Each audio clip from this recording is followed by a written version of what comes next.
You are looking at Julian's pronunciation guide, where we look at how to pronounce better some of the most mispronounced words in the world, like this other curious word. But how do you say what you're looking for today?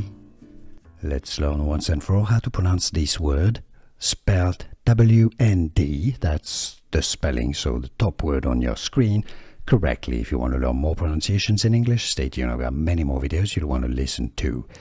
The British English pronunciation sounds more like wand.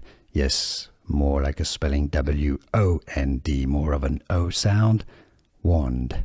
That's how it would be pronounced in the United Kingdom, in England, wand. Now, in the US, the American English pronunciation is usually more as wand.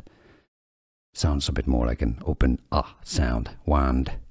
The American pronunciation, so wand or wand. Two different ways of pronouncing the same word.